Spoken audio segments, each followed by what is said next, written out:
Breaking news: after the suspension of the WFI body, the government has now requested the IOA, or the International Olympic Association, to form an ad hoc panel. Now, this ad hoc panel will be looking at the day-to-day affairs of the Wrestling Federation of India.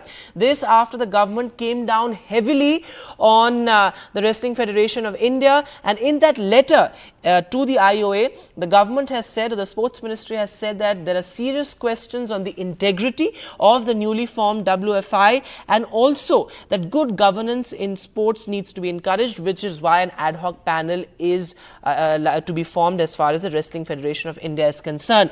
Joining me now, Rika Roy and Mara Shakil, to decode all the various aspects around this. Rika, going across to you first.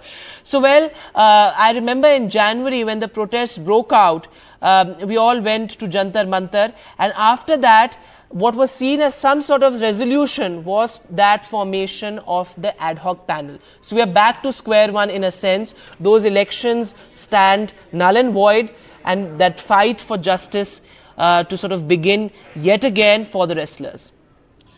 That's right. Vedant, Brij Bhushan Saran Singh's 12-year term got over in the month of March.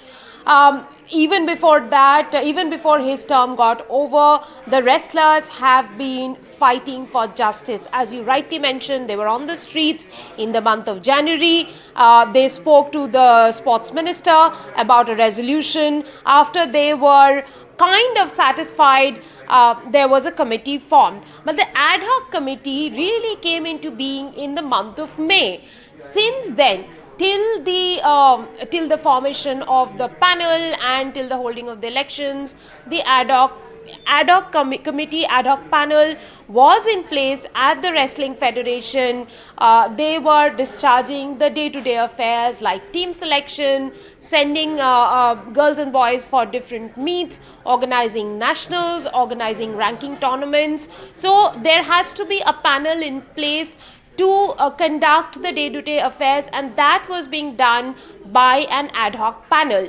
It is understood that after the elections, an elected body will come into play, but it seems that there are several violations when it comes to these elections, though it's claimed to be free and fair, but because it is not fair, that questions are being raised. The current president of Wrestling Federation of India, Sanjay Singh, for example, has done 12-year term in Wrestling Federation of India in various posts. How he went on to participate in the election is a big question.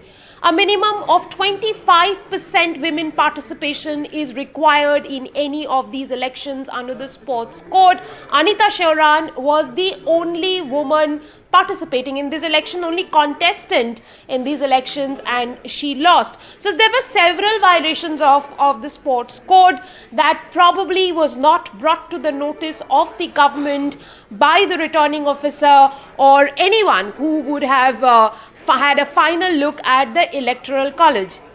Why government decided to suspend the activities of this current panel is because they had called for the nationals, they had called for the national trials, I would say, in Gonda, stronghold of former President Brij Bhushan Saran Singh, against whom the wrestlers have been fighting. There are allegations of sexual harassment, allegations of misappropriation of fund, and Brij Bhushan's son, after the election was over, flaunted a poster that said "Hamara dabdaba bana rahega," which means we will continue to rule in the Wrestling Federation. So it really felt like a de facto person has taken hold of Wrestling Federation. So while calling for the trials, they again violated the sports code. Okay. They did not call an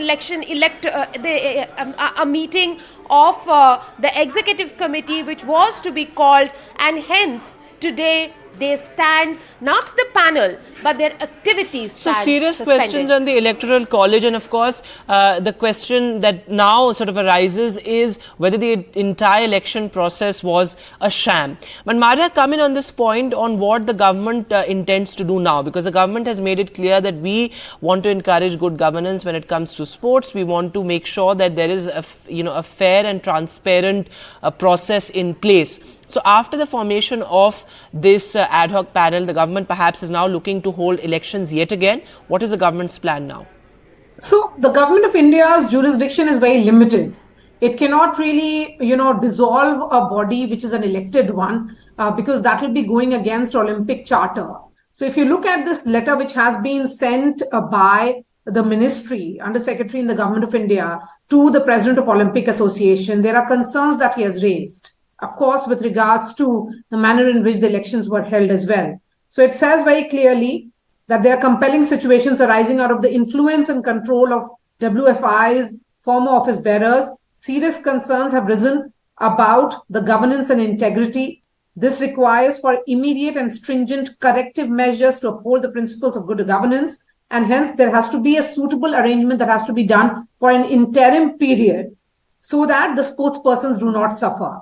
And that is the reason why they have said that an ad hoc committee may be constituted so that and this should have athletes making who have been trying to participate in various international events and others. So I think they understand the limitations as far as the election to this body is concerned. It has to be done by the Olympic associations, and the Olympic Charter is very clear. But at the same time, they understand what they can do. It is about limiting the role of the current federation body.